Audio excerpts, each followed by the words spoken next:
doživetja narave. Spoštovani ljubitelji narave, prav lep pozdrav. Današnja doživetja bodo zgodovinsko in naravovarstveno obarvana. Odpravili se bomo po sledeh človeka, ki je gore poznal, risal, načrtoval in predvsem globoko spoštoval. Leto 2026 so v Kamniku neuradno nadeli naziv Leto Vlasta Kopača. V spomin na moža, ki je umrl pred 20 leti in je svojo izjemno delavnostjo, ustvarjalnostjo in neizmerno ljubeznijo do gora pustil sledi v slovenskem prostoru. Njegova življenjska pot je bila vse prej kot lahka, kot študent si je v Plečnikovi risalnici izboril svoj prostor pod oknom, pozneje pa v koncentracijskem taborišču Dachau tudi s pomočjo risanja ohranjal voljo do življenja. Največ sledi bomo danes iskali tam, kjer je bil najbolj doma, na Veliki planini. Vlasto Kopač je razumel stoletja staro sobivanje človeka, živine, stavb in gorskega sveta. Svojo urbanistično vizijo je skušal ohraniti pastirsko naselje in njegovo prepoznavno arhitekturo, turistični razvoj pa usmerjati tako, da planina zaradi njega ne bi izgubila svoje duše. Njegova načela so še kako aktualna tudi danes. Kako vstopati v občutljiv gorski svet, ne da bi si ga podredili? Kako ga obiskovati, uporabljati, razvijati, pa ga vendarle pustiti tudi tistim, ki prihajajo za nami?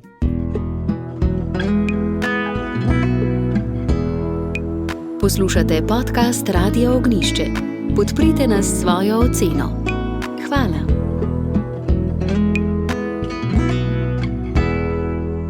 V doživetjih narave lepo pozdravljam kustosinjo iz Medobčinskega muzeja v Kamniku, gospa Janja Železnikar. Dobrodošli. Ja, dober dan, hvala za povabilo. Tu ste zato, da spregovoriva o letu Vlasta Kopača, kot ste takole neuradno imenovali, tole leto 2026, ki je namenjeno seveda spominu na tega velikega moža, ki je pustil velike sledi, predvsem na območju Kamnika in širše. Pa me najprej res zanima, kdo je bil Vlasto Kopač, kako ste ga vi spoznali in kako bi ga predstavili poslušalcu, ki morda zanj še ni slišal ali pa je, pa ne ve natančno, kam bi ga umestil. Vlasto Kopač je bil rojen 3. junija leta 1913 v Novi vasi v Žireh. Bil je rojen v družini očeta Franja Kopača, ki je bil akademski slikar, in mame Božene Kopač, po rodu Sovček, bila je Čehinja. Oče Franjo Kopač je bil borec v prvi svetovni vojni in je na Češkem spoznal svojo bodočo ženo. V Novi vasi se je rodil Franjo, ki mu je oče namenil pot prav tako, kot jo je imel sam, da bi bil akademski slikar. Potem, ko se je oče vrnil iz fronte, je družina se precej selila, bili so v Kruševcu, v Kranju, končali so pa v Splitu, kjer je Vlasto tudi delal realno gimnazijo. Oče je seveda hotel, da bi bil slikar, tudi ga je očitno učil risanja, ker se je v domačem arhivu našlo kar precej zveščičev, v katerih so Vlastove skice, ampak Vlasto si je želel v Ljubljano k arhitektu Jožetu Plečniku, kjer je leta 1934 postal njegov študent. Zgodba o njegovem prihodu v Ljubljano je zanimiva, ker je bojda zamudil, in je mojster mu rekel, da ni prostora v njegovi risalnici, ki je bila na stari tehniki, to je tam, kjer je danes fakulteta za farmacijo. Vlasto je videl pod oknem prostor in je rekel, da bi postavil 2 kozi in dal čez en ploh in tam bi lahko bila njegova risalna deska. In je rekel Plečnik, da bo vprašal čistilko, če bo ona kljub vsemu lahko, ko bo čistila prostore, otresala krpo skozi okno. No, čistilka je očitno dovolila in tako je Kopač prišel v Plečnikov razred in postal eden njegovih, bom rekla, ključnih ali pa najbolj delavnih učencev. Kopač je potem delal do leta 1940, ga je v bistvu Plečnik zaposlil na svojem projektu projektiranja vrta mrtvih, danes se imenujejo Ljubljanske žale, kjer je Kopač po skicah mojstra delal delavniške načrte in je vodil tudi gradbena dela, nadziral je delavce in skrbel, da so bili detajli izvedeni tako, kot si je Plečnik zamislil. Potem je začela 2. svetovna vojna, Vlasto Kopač se vključil, ker je bil že pred vojno, je postal član komunistične partije, se je vključil v odporniško gibanje in delal v centralni tehniki.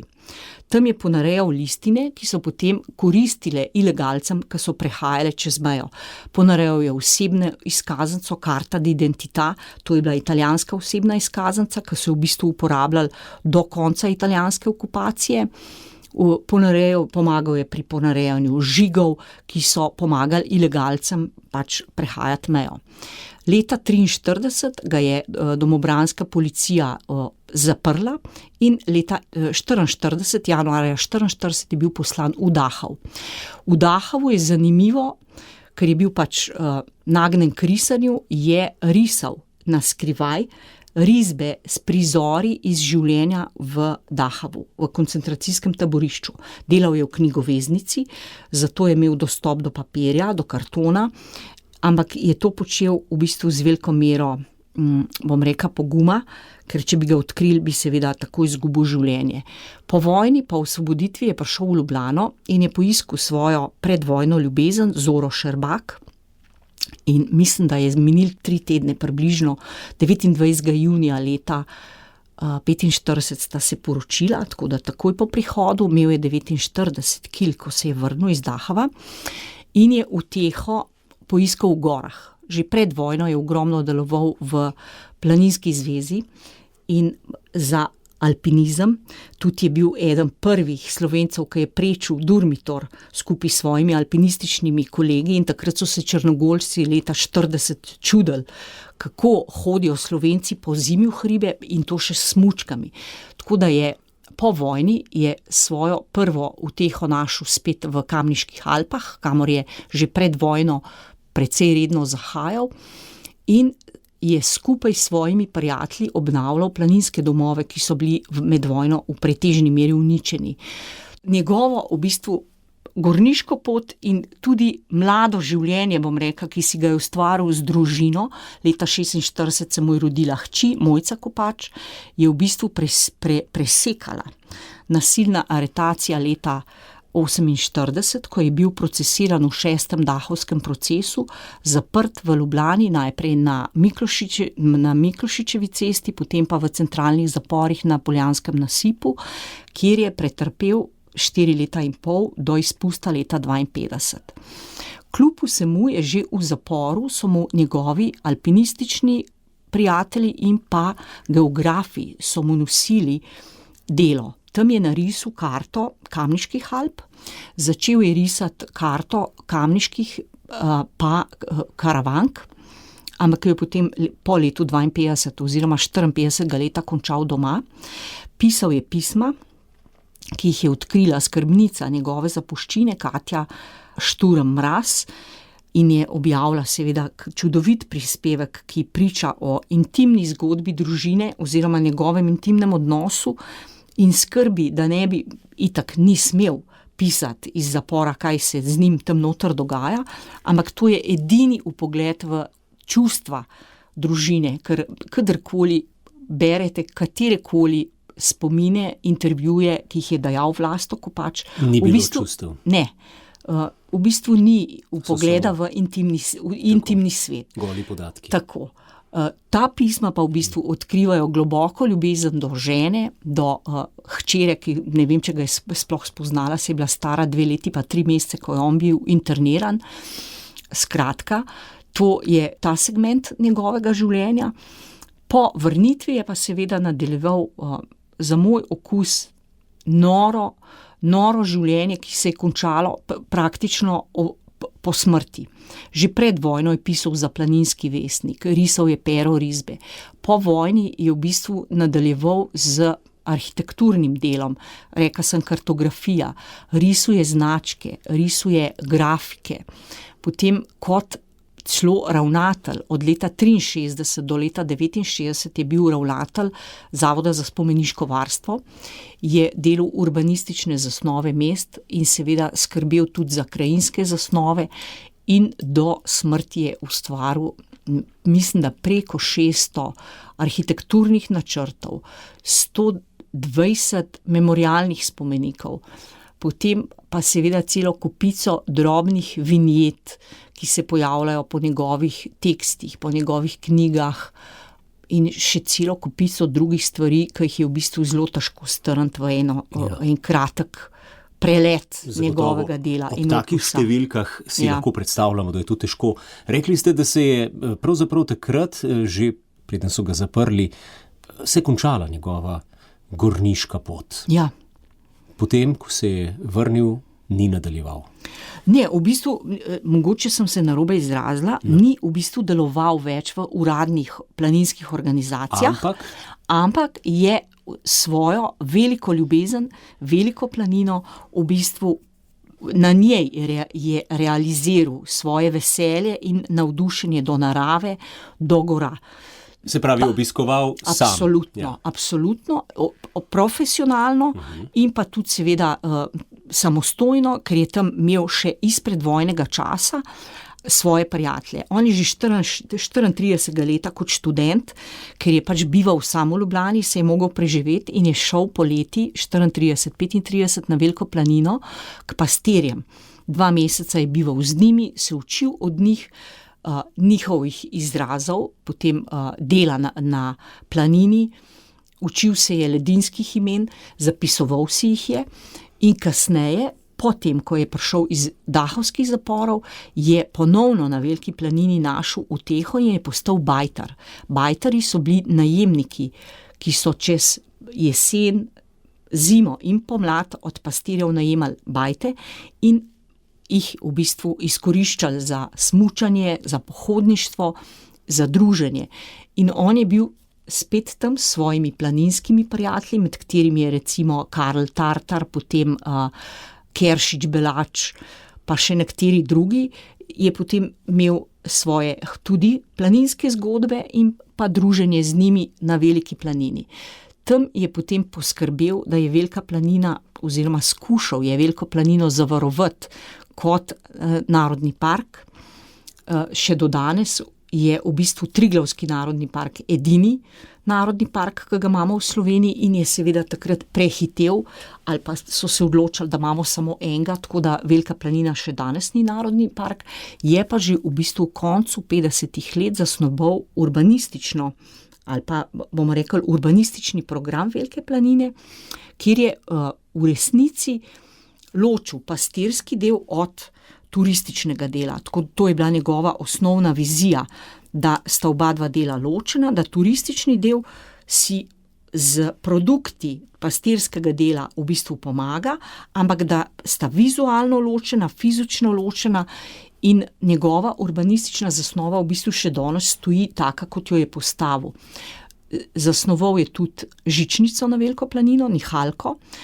Ta, ki danes vozi, je potem bila nekoliko prirejena, podjetje Metalna jo je potem priredilo, nekoliko spremenilo od prvotnega načrta, ampak Kopač je zasnoval tako spodnjo kot zgornjo postajo gondolske žičnice in pa z Marjanom Dermastjo ki je bil tudi bajtar, sem prej pozabila povedati, sta prišla na idejo, da se bajtari zelo dobro počutijo, takrat so jim rekli turisti, ne bajtari, v teh malih kočah, da bi namesto, da gradijo ogromne alpske hotele, take kot jih je takrat dobil recimo Vogu, Krvavc, ali pa, ki jih poznamo seveda v francoskih, italijanskih in drugih Alpah, da bi zgradili na Veliki planini male koče, v katerih se družina lepo počuti, za skupno druženje bi pa zgradili hotel Šimnovc, ki ga je tudi sprojektiral Vlasto Kopač, gostišče na Zelenem robu, se pravi objekte, ki bi bili pa namenjeni širši publiki in pa tudi tem ljudem, ki bi preživljali počitnice v teh turističnih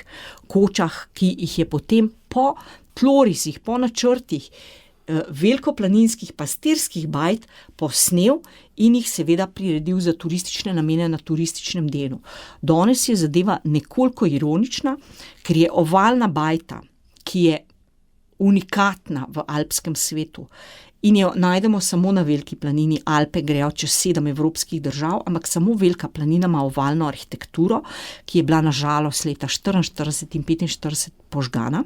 In po vojni so potem kmetje seveda, oval je zahteven, so začeli delati pravokotne. Bistvo ovala je, da je pastir imel prostor samo v izbi, v notranjosti, v ovalu je bil pa prostor za živino. In po vojni so pač živino spravili ven, v oval, tisti, ki so ga pustili, so dali potem kuhinje, shrambe, drvarnice in so si v bistvu pastirji svoj življenjski prostor razširili. Tako da na pastirskem delu danes prevladuje sicer neovalna, ampak pravokotna arhitektura, medtem ko Kopač je tlorise iz pastirskega dela prenesel na turistični del, tako da na turističnem delu je mnogo več ovalne arhitekture danes ohranjene kakor na pastirskem. Poslušate podcast Radia Ognjišče. Obiščite našo spletno stran in poiščite še druge zanimive vsebine. Kaj bi rekli, Janja Železnikar, kakšno mesto so torej imele gore v življenju Vlasta Kopača? Je bil to prostor namenjen svobodi, alpinizmu, raziskovanju ali delu kot nek ustvarjalni laboratorij? Ja, oboje. Zelo dobro ste to povzel, tako da ne znam ponoviti. Verjetno je bil prostor kontemplacije, prostor študija, v bistvu tudi način življenja njegovega, ki se mi zdi, da je bil zelo sistematičen, zelo urejen. Kdor hodi v hribe, mora imeti najprej alpinistično opremo, mora imeti vse pripravke in tudi on je recimo po vojni poskrbel, da ko so po osvoboditvi Američani puščali za sabo vrhunske vrvi, ki so jim rekli najlonke. Je on potem poskrbel, da so iz Trsta prišle v Ljubljano in da so jih potem naši alpinisti uporabljali namesto starih vrvi, ki niso bile tako varne za hojo v hribe. Tako da absolutno je skozi gore, skozi ljubezen do gora, skozi ljubezen do narave, vse te elemente je uporabil tudi pri svojem urbanističnem snovanju. V enem prispevku, pa to še danes zelo dobro velja, je v bistvu povedal, da človek, ki prihaja v nek prostor, more v ta prostor vstopati s spoštovanjem, more ceniti delo v bistvu ljudi, ki so ta prostor vzdrževali in seveda narave. Tako se je na Veliki planini recimo prilagajal na turističnem delu, bojda je s parimi planinskimi kolegi prespal na lokacijah, kamor je potem umestil zaselke turistične, da so preverili, kje piha veter, kje je zavetrna lega, kako bi najlažje umestil potem nove objekte v ta prostor, da bi prvič bili skladni z naravo, drugič pa da bi bili najmanj ogroženi od naravnih pojavov, bodisi vetra, dežja, snega, zametov in tako naprej. Tako da je vedno pristopal s tem, občutkom do ljudi in do prostora. Kar je zelo aktualno še vedno danes, lahko bi rekli, tisto so bili čisto drugi časi, zametki turizma, čisto drugače kot danes, in hkrati je bil zagovornik razvoja turizma, pa tudi nasprotnik množičnega turizma, ki je seveda brez občutka za okolje. Ne? Se pravi, so njegova sporočila danes zelo aktualna. Točno tako. Ampak zdi se mi, da danes bolj kot ne verbalno ta sporočila recikliramo, v realnosti jih pa v bistvu ne živimo in mogoče tudi ne spoštujemo. Polna usta so nas, ekologije, sonaravnosti, trajnosti in tako naprej, ker njegova arhitektura je trajna, je sonaravna, njegove hiše funkcionirajo same po sebi, a ne. Tudi je zahteval, da ko postavijo hišo, da vrnejo nazaj ruševje, da posadijo, da dreves ne sekajo, skratka, da pustijo krajino taka, kot je bila, v čim večji meri, in to je počel povsod, tudi v urbanističnih zasnovah, ki je delal urbanistične zasnove za plane, ulovke. Povsod se je v bistvu prilagajal prostoru in želel je puščati čim manjši odtis, bi danes rekla. Ne? Kot rečeno, se mi zdi, da danes bolj teoretično govorimo o tem, kot v resnici to živimo. Kaj pa bi ga recimo danes, po vašem mnenju, ob obisku Velike planine razveselilo ali bi ga kaj prizadelo, zaskrbelo? Že leta 1994, on je potem, ko je sprva najemal bajte, je potem leta 1966 si postavil svojo turistično bajto, ki se imenuje Ruševka, na Veliki planini oziroma gor pod Gradiščem, in je zahajal na planino, malo zato, da je nadziral, kako izvajajo gradnje po njegovih načrtih, pa seveda iz ljubezni.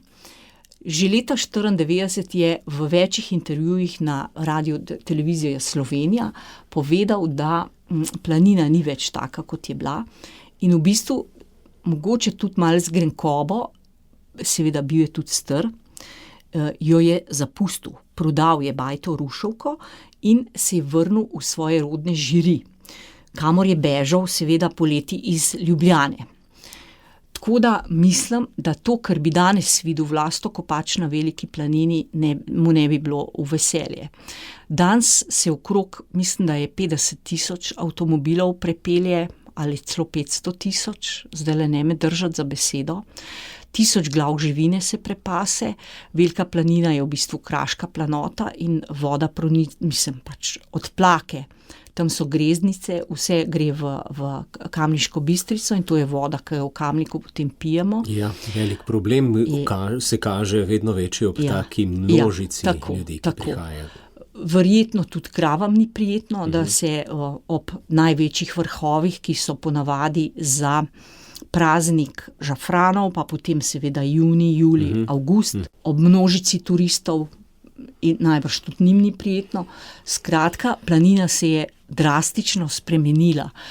Turistični del, ki je bil prej namenjen sindikalnem turizmu, kar pomeni, da je vsak otrok Kamnika ali pa okolice, ki je imel zaposlene starše v eni od tovarn, je sigurno preživel na Veliki planini več poleti, tudi zime, je to bilo javno dostopno, bom rekla. Danes so večina teh koč je v zasebni lasti, za velik denar se najemajo, tako da pač niso več dostopne ljudem z normalnimi dohodki. Tudi na pastirskem delu so spremembe, pastirjev je vse manj, večinoma se pasejo krave zagrajene z električnimi pastirji, tako da je v resnici vprašanje, kaj in kako zapeljati Veliko planino, ker mi moramo vedeti, brez pastirjev Velike planine ni, ker se bo zarasla.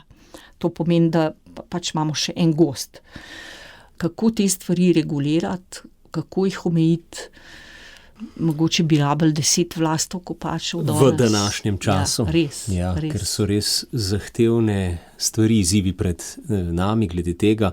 Ampak midva se danes osredotočava na čase Vlasta Kopača. Arheologinja in kustosinja Janja Železnikar je gostja današnjih doživetij narave. Z mislijo na tega velikega arhitekta, alpinista, ljubitelja narave in Velike planine ste pripravili tudi knjigo, zbornik in pa razstavo Vlasto Kopač z občutkom do ljudi in prostora. Rekla sva že leto Vlasta Kopača z obilico dogodkov, ki jih je nekaj že za nami, nekaj pa jih še pripravljate in vabite. Zato mogoče čisto nekaj kratkih besed o tem, kako ste pravzaprav sami padli v to zgodbo, da ste potem recimo osnovali tudi knjigo, ki jo imate tukaj pred seboj. Ja, zgodba je dolga, bom probala na kratko. Čim bolj skrajšati. Ja. Leta 2022 je Andreja Humar Gruden, režiserka in ko-scenaristka večjih skupnih projektov, ki sva jih delali za Medobčinski muzej Kamnik, delala film o svoji teti Jožefi Humar, Debevčevi Zefi, pastirici iz Velike planine, s katero je Vlasto Kopač imel ogromno stika še v svojih študentskih časih in potem vse do njene smrti. In je stopila v stik z Mojco Kopač. In ob eni od verjetno snemalnih momentov je začutila Andreja, ko je rekla Mojca, da bi naslednje leto, se pravi leta 23, imel Vlasto Kopač 110. rojstni dan, je ona zaslutila, da bi si Mojca tudi želela, da bi Vlasto dobil nek film. In še ravno pravi čas, da jeseni, ko delamo plane za prihodnje leto, da sem jaz potem rekla, pa dejva narediti film o Vlastu Kopaču. Iskreno, Vlasta Kopača sem poznala kot človeka, ki je zaslužen, da je Velika planina taka, kot je, in sem rekla, zakaj pa ne, saj sva leto prej delali film o dr. Tonetu Cevcu. No, in ko sem se spopadla z njegovo zapuščino, moram reči, da me je prvo osupnil, kaj vse je on bil. Večkrat se vprašam, kaj ni bil, ker je bil vse. in kje vse je pustil svoj pečat. Tako se je začelo moje raziskovanje, v bistvu po 6 muzejih in inštitucijah, ki hranijo njegovo zapuščino, ki jo je že prej po Vlastovi smrti predala Mojca Kopač. In tako se je začelo raziskovanje in priprava slikovnega materiala in pisanje scenarij za film, ki sva ga leta 2023 z Andrejo naredili. In je oktobra doživel premiero. Na žalost je Mojca Kopač med tem umrla in tega filma nikoli ni videla, ker mi je še danes hudo, ker sem v bistvu s strahom se lotevala te ogromne osebnosti. Kako bo ona doživela, videla to, kar pripravljate? Tako. In tudi danes ne vem, a smo naredili dobro delo, a smo na pravi poti, odzivi so pozitivni. Tudi Katja Šturm Mraz, ki je skrbnica Mojčine zapuščine oziroma Vlastove po Mojčini smrti, sodeluje, vedno odobri projekte. In tako smo se odločili, da poskušamo ob 20. obletnici njegove smrti obelodaniti pisanje, ki ga je Mojca o svojem očetu zabeležila že leta 2015-2016 v Mestnem muzeju Ljubljana, in da vsi kustosi in pa raziskovalci, ki so kdajkoli delali z Vlastom Kopačem ali pa raziskovali njegovo zapuščino, da prispevajo neki knjigi, ki smo jo 10. junija predstavili javnosti. Zmenili smo se, da bomo z obilico dogodkov na koledarju, mislim, da jih je 26, ampak že danes lahko povem, da jih bo več kot 30, ker se pojavljajo vedno novi dogodki, se vrnili v lokaciji, kjer je Vlasto bodisi živel, bodisi pustil neizbrisan pečat. Tako odhajamo jeseni s predstavitvijo knjige v njegove rodne žiri. Že aprila je tam bila postavljena razstava Vlasto Kopač neutrudni humanist, ki jo je postavila Ana Porok, kustosinja Plečnikove hiše, ki tudi sodeluje na projektu.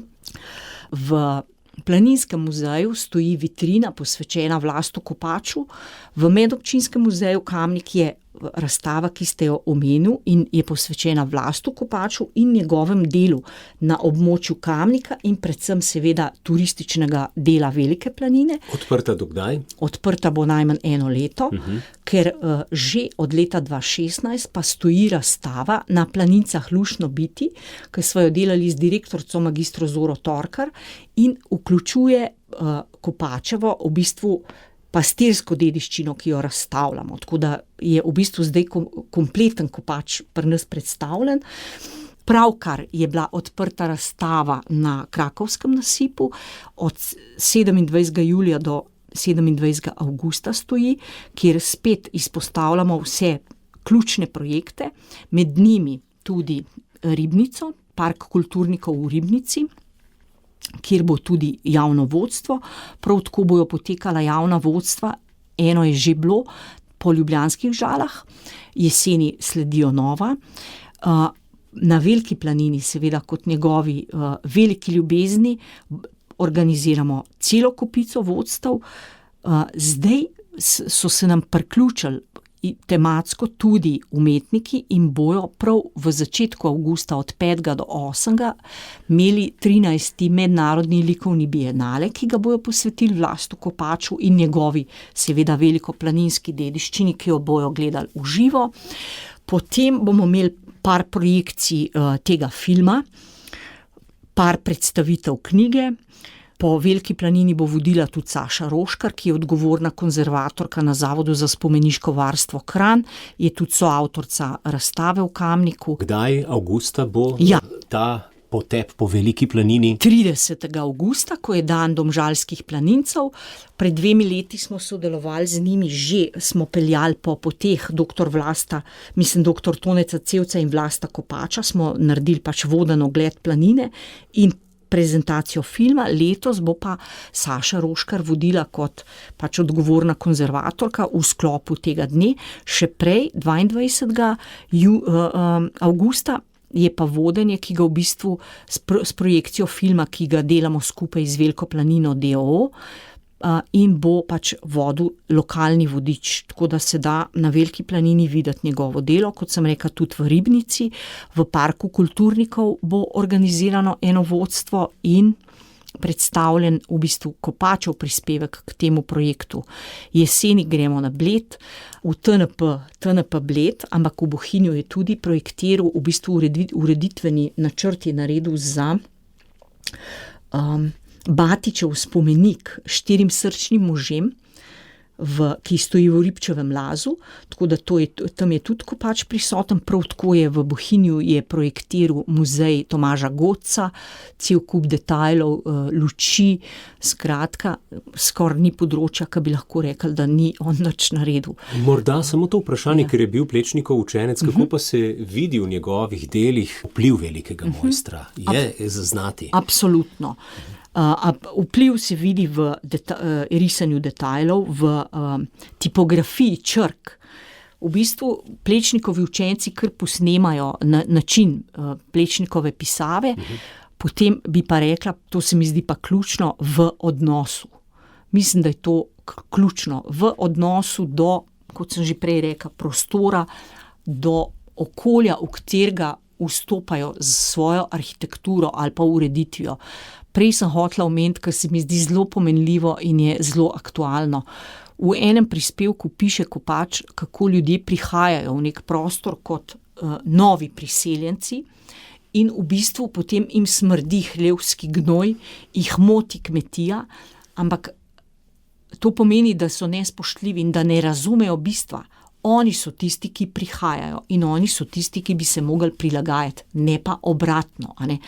Tako da s takim načinom mislim, da je tudi snoval, ker če gledamo njegove arhitekturne načrte, v bistvu so bolj, ko ne, ljudska arhitektura, bomo rekli, a ne, stavbna dediščina, so prenove.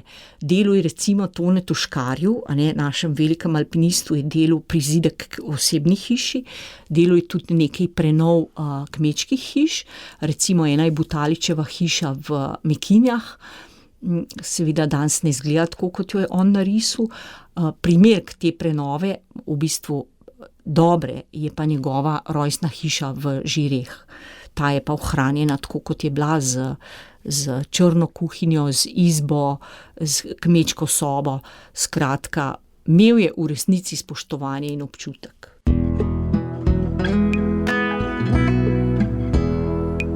Poslušate podcast Radia Ognišče. Podprite nas s svojo oceno. Hvala.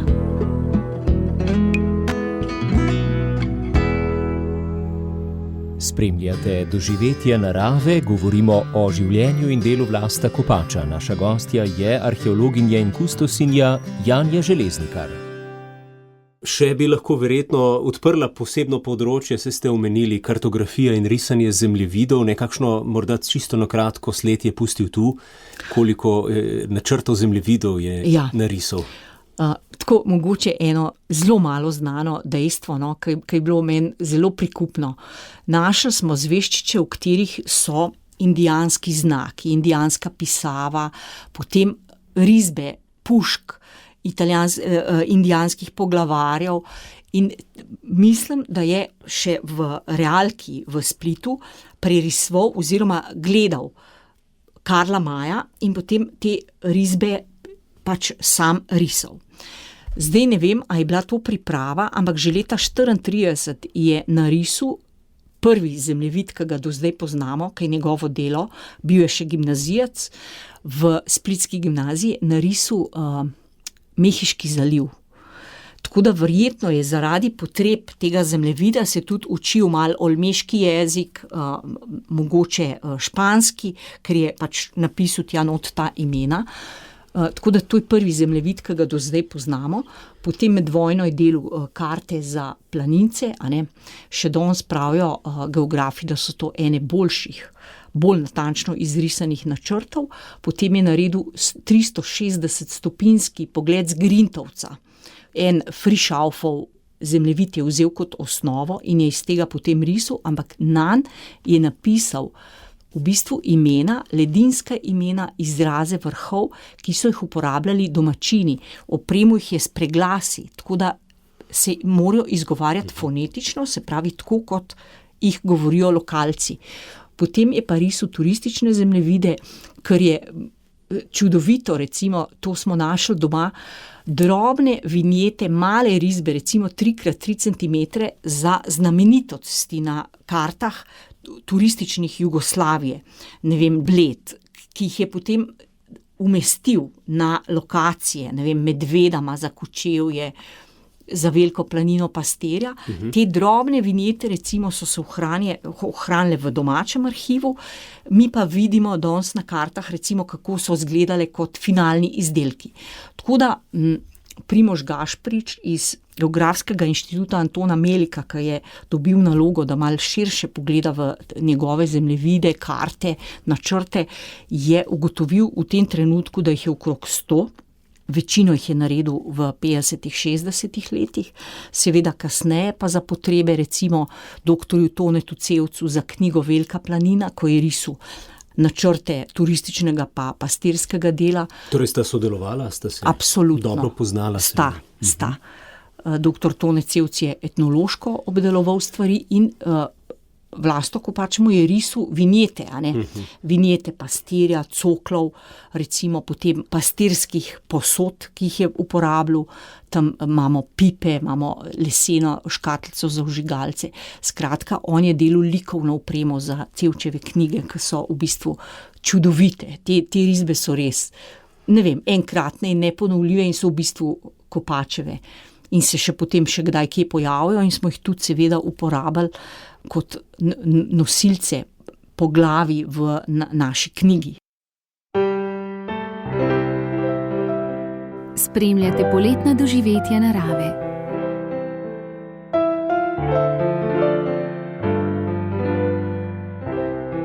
Še glede alpinističnega dela me zanima, ker ga danes naslavljamo ob vseh nazivih oziroma vseh njegovih funkcijah in delovanjih tudi kot alpinista. Rekli ste, Durmitor je bil potem v Sloveniji, kam vse je lezel po zahtevnih smereh v gore? Ja, večinoma v Kamniške. Ja. Ker je živel v Ljubljani, je z Benom Anderwaldom, z njegovim prijateljem, sta se usedla na kolo in v 2 urah sta bila v Kamniški Bistrici, ki je bila izhodišče za plezalne ture. Tako da je kar nekaj prvenstvenih smeri preplezal v Kamniških, večinoma pa pač v navezah. Bil je aktiven tudi v planinski organizaciji, ampak verjetno se je tudi kaj zgodil po vojni, da je pač opustil delovanje. Leta 40, kot sem rekla, je bila njegova znamenita odprava v Durmitor, medtem ko, ne vem, da bi bilo veliko teh odprav kasneje po vojni zabeleženih, jih ni. Je bil pa glavni urednik Planinskega vestnika Tine Orel. On mu je pa po moje, nekateri pač pravijo ali pa zamerijo komu, da ali je izgubil stik s Kopačem ali pa. Jaz pa trdim, da pač so bili časi, ko si človek ni upal, ker je pač ogrožal tudi sebe in svojo družino. Tako da jaz teh stvari ne gledam tako zelo osebno, sploh ne iz vidika maščevanja, ampak v bistvu verjetno je vsak zase poskušal poskrbeti, ker se je bal, kaj se mu bo zgodilo. Ampak Tine Orel pa je bil verjetno človek, ki je že med vojno in po vojni s Kopačem sodeloval in mu pomagal v tem smislu, da je Kopač recimo v Planinskem vestniku ne samo publiciral svojih člankov, ampak je tudi objavljal perorisbe vrhov, ne vem, Pik Stalin, Pik Lenin, skratka, potem fotografije je tudi objavljal in mu verjetno tudi na ta način finančno pomagal. Kaj se je zgodilo v planinski organizaciji, da je potem pač se odvrnil od, bomo rekli, formalnega delovanja. Po letu recimo kdaj? Po letu recimo 46 ali pa ne vem. Nekaj še ostaja, gotovo neznanega, čeprav ste verjetno zdajle ob pripravi vseh teh dogodkov in pa knjige raziskali veliko gradiva. Kateri dogodek bi sami izpostavili do konca leta, ki bo zanimiv za širšo javnost, ki si ga lahko ogledajo? Hvala, ker ste me opozorili, ker je tega res veliko, mi uide kaj iz glave. Novembra Zavod za varstvo kulturne dediščine območna enota Kranj organizira simpozij, ki bo posvečen Vlastu Kopaču. Tako da seveda vabljena širša javnost, tam bo predstavljen Vlasto Kopač pretežno v svoji konzervatorski vlogi. Moramo vedeti, da je sodeloval pri prenovi gradov, recimo Žužemberk, potem Mali grad v Kamniku. Da ne rečem, da je risal urbanistične zasnove in tudi seveda finančno poskušal kot zaposlen na zavodu, kot direktor zavoda pri pomoči k temu, da so nekateri spomeniki kljub temu že takrat se začeli obnavljati. Tako da to bo en večjih dogodkov. Absolutno je pa širša javnost vabljena zdaj na Krakovski nasip in pa seveda na vsa javna vodstva, ki jih organiziramo na Kopačevih spomenikih. Bodisi Tržnica, bodisi Ljubljanske Žale, bodisi Park kulturnikov Ribnica. Ja, ampak za ljubitelje narave pa smo že omenila Velika planina. Tako. Vsi, ki imajo radi to našo največjo pašno planino, vabljeni 22. avgusta ali pa 30. avgusta, da se nam pridružijo na vodenju po planini, na vseh sodelujočih inštitucijah, se pravi Medobčinski muzej Kamnik, Muzej novejše zgodovine Slovenije, Slovenski planinski muzej, Plečnikova hiša, Zavod za varstvo kulturne dediščine, Muzej za arhitekturo in oblikovanje. V bistvu sproti oglašujemo dogodke in tam je v bistvu so najbolj sveži podatki o tem, kam se splača iti, pa kdaj. Na YouTube kanalu Medobčinskega muzeja Kamnik je pa tudi javno dostopen film o Vlastu Kopaču, kjer mogoče bolj skoncentrirano, čeprav je dolg, zato ker je njegova biografija res bogata, si mogoče človek lahko bolj v miru, kot da posluša mene, ogleda njegov enormen opus in v bistvu izjemno življenje, ki ga je, moram reči, recimo meni fascinantno in tudi to priča o njegovem karakterju in osebnosti. Zaključil leta 2006, sicer je posthumno izšla knjiga Iveriz Grintovcev, ki jo je uredil France Malešič, ampak je še v bistvu v bolnici je delal na njej. No. Tako da v bistvu do zadnjega diha je bil z svojimi projekti, s svojim delom. In morda tudi tu sporednica s svojim učiteljem, mojstrom Plečnikom, glede same delovnosti, discipline in tako raznolikega programa dela, ki ga je imel v svojem življenju in bogatstva, ki ga je zapustil za seboj. Najlepša hvala, gospa Janja Železnikar, za tale pogovor. Čisto za konec bi pa vas vprašal osebno, kateri kraj, predmet, načrt, torej karta ali pa skica vam osebno predstavlja tisto najboljše povabilo k spoznavanju življenja Vlasta Kopača? Težko vprašanje, zelo težko. V bistvu vam ne znam odgovoriti, ker je tega preprosto preveč. Mogoče nisva omenila, pa je tudi njegovo delo, so rezljani, rezbarjeni izdelki, ki jih je naredil v ljubljanskih dahovskih zaporih. Za svojo hči Mojco je izrezlal figurce živali, za katere je izrezlal tudi hiško, v katero so se te živali pospravile. Potem ženi Zori je izrezbaril čudovito cigaretnico z napisom Zora in pa ustnike za cigarete.